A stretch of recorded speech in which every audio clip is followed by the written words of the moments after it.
It's wonderful to be here today. One of the things that jumps out at me over the years when we have these conferences, the wonderful conferences that IKEK puts on, the Heartland Institute, the science conferences that we have hosted, the papers that are written that show the flaws in the climate alarmist logic, is that we can win the science argument all day, every day, and yet we seem to lose on the policy. In the United States, we get renewable power mandates in most of the 50 states. Throughout the world, we have restrictions on carbon dioxide emissions. And there seems to me to be a need to have an implementation of sound science into sound policy, to win not just the science argument, but the policy argument. And I'm going to provide what I think is the most powerful way of doing that, and that is to understand that we have an affordable energy source that not only meets the concerns of conservatives, of skeptics, of free market people, but also, if you're concerned about a climate crisis, will reduce carbon dioxide emissions. Now, first of all, why do conservative public policy organizations get involved in the global warming issue? I get asked this question all the time. The Heartland Institute, why do you care? You're not a science organization. The reason is when the global warming crisis was first proposed, the solutions that were recommended all involved expensive energy sources, government control, scarcity, and high cost to consumers. But think tanks, public policy organizations that care about the well-being of individuals don't want to see energy poverty imposed on people. We fight for affordable energy. So if the argument is made that we are causing a global warming crisis for which the only solution is extremely expensive energy, we're going to look under the hood of the science claims to make sure they're true.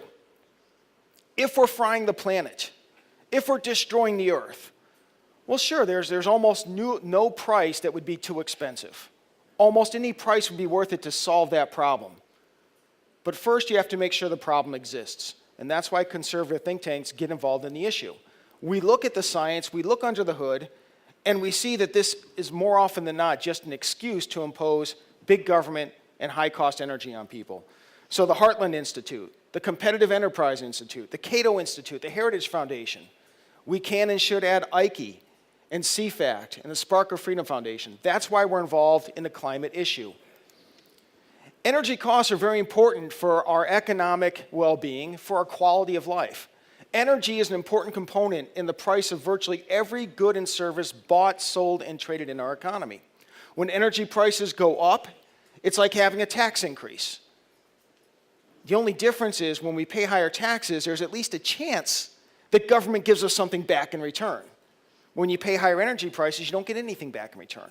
When energy prices go down, it's like a tax cut. We all have more money available in our budgets. And it's not just some principle of greed, of materialism, like the alarmists like to paint it. More money in our pocketbooks is a higher quality of life. It's a better standard of living for ourselves and our children. Here we see illustrations. When you have more money in your budget because you're paying less for energy, we can afford better housing. We can afford better nutrition. We can afford better education. We can afford better health care, more consumer goods, vacations, leisure time. These are all things that make our lives happier, healthier, and longer lasting. It's not just greed, it's not just money. These are things that improve the welfare of all people. Energy prices are very important. But it's not just in our individual budgets. Energy prices are very important in terms of the health of our economy. What I did here is I charted two lines. In blue, what we have is the price of oil per barrel. And in orange, we have the unemployment rate in the United States. I multiplied that figure by 10 so we can put them on the same graph. But what you see is going back to 1974, the era of OPEC.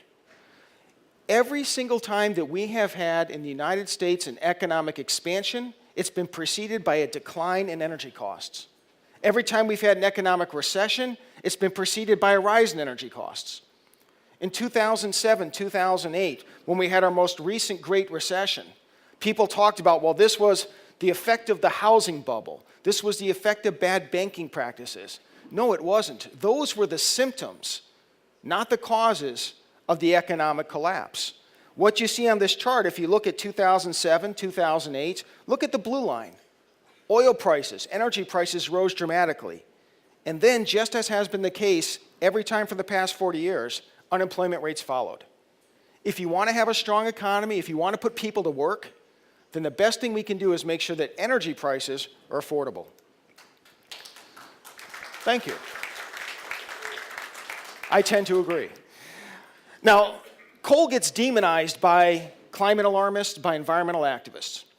But why is it that coal has dominated not just US, but global energy production, global power production for so many years? It's because there is no other energy source that has been comparable in price. Nothing comes close to coal for affordable, reliable energy. It's because of coal that we have a standard of living that we do. Without coal, we'd be paying much more. We'd have lower employment rates. We'd have less durable consumer goods. We'd have less health care, nutrition, etc. Coal has been the basis of a strong economy because coal is and has always been affordable.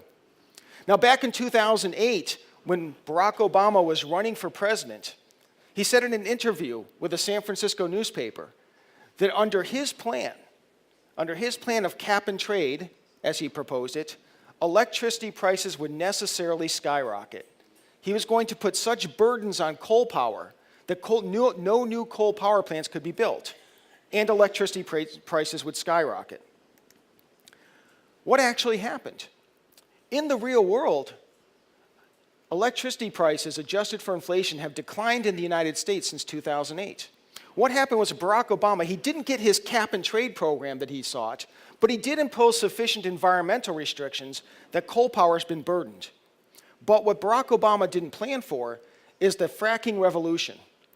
With new advances in technologies, new technologies for hydraulic fracturing, directional drilling, the price of natural gas and the availability of natural gas dramatically changed.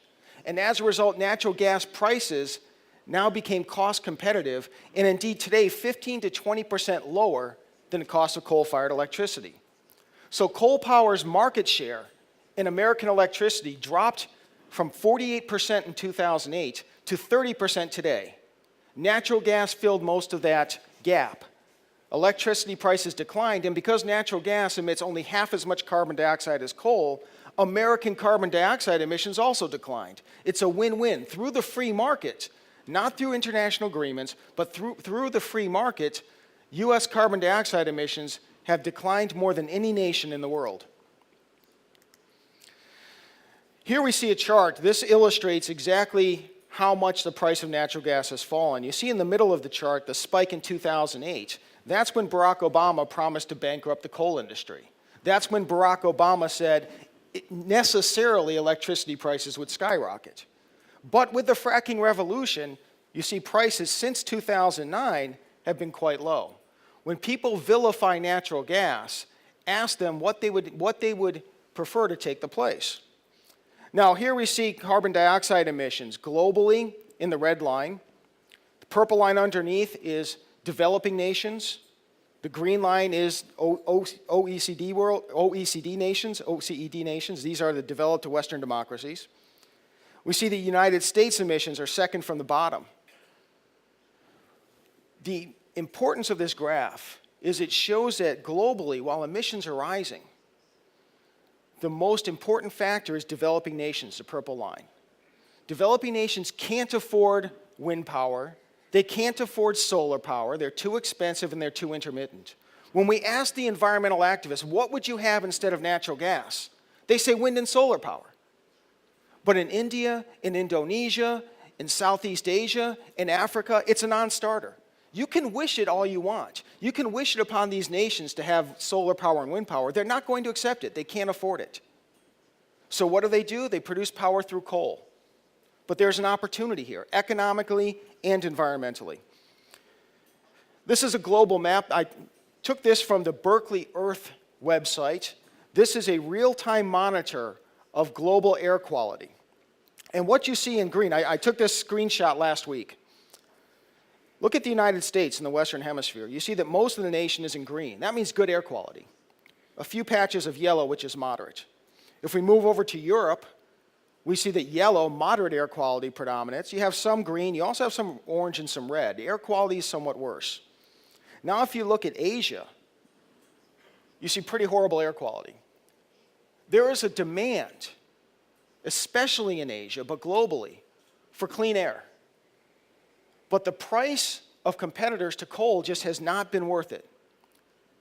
What are we going to do about this? We have an opportunity because if in Asia and in Africa and other developing nations, if they can find affordable energy sources that will reduce the pollution that requires people to wear surgical breathing masks in China, then you have an opportunity to benefit the economy, and if you're concerned about a global warming crisis, and put this on the global warming alarmists, make them explain this, make them justify it, we have an opportunity to reduce carbon dioxide emissions. And that is the same entity that brought down US emissions, natural gas. Why is it that in Southeast Asia and in Asia and in Africa and other developing nations that coal is predominant? Because the fracking revolution hasn't occurred in Asia or in Southeast Asia or in Africa. Coal is still by far the least expensive power source. And for people who worry about feeding themselves, about housing themselves, clothing themselves, environmental concerns are secondary. Here we have on the left, you'll see the price of natural gas. Russia is the world's leading exporter of natural gas. The price of Russian natural gas is $5.51 per million British thermal units. On the right, you see the US price of natural gas. Remember the chart I showed you a couple minutes ago, how natural gas prices fell dramatically with the fracking revolution. As a result, US natural gas prices are under $3 per British thermal unit. In other words, natural gas that is too expensive for people in Africa and Southeast Asia because it's Russian prices could be alleviated with US natural gas. US natural gas is now less expensive than coal. So why hasn't this impacted Asia and Africa yet? The reason is, in the United States, we have only one liquefied natural gas export terminal. Environmental activists who control state and local politics on the East Coast and the West Coast of the United States, where these terminals can be built, they block them. Under the Obama administration, at the federal level, they blocked the construction of new natural gas terminals. Under the Trump administration, that's changing. And hopefully at the state level, that's changing too. We have an opportunity if environmental activists, if government obstructionists would merely allow natural gas to be produced, would allow the free market to work in nations where they cannot even breathe. Forget about global warming for a moment. Where they can't even breathe and there's a demand for affordable energy that's also environmentally friendly, we have the solution. The problem is the folks that tell us that they're looking out for people's health, they're looking out for the environment, are in fact imposing these conditions on the people in Africa and Southeast Asia. This also gives us an opportunity within the climate debate. When the global warming alarmists tell us that global warming is the greatest crisis that we've ever faced, it's a problem we have to solve, nothing else compares to it, then ask them this: why won't you support fracking? The fracking revolution brought about lower priced natural gas. Why won't you support pipelines? Why won't you support liquefied natural gas terminals? If indeed government merely got out of the way, if you believe in a global warming crisis, even if we concede that to them, very few of us believe that, but even if we play on their turf, the fact of the matter is, through affordable natural gas, through energy sources that leave money in people's pockets, we could cut carbon dioxide emissions from electricity by half. That goes a long way to meeting each and every goal of the climate alarmists. So it's an opportunity for the people in this room, when we hear the science, when we win on the science, to also win in public policy, to also win in the economy, and to make sure that we're creating a better world environmentally and economically for ourselves, for our children, for our grandchildren.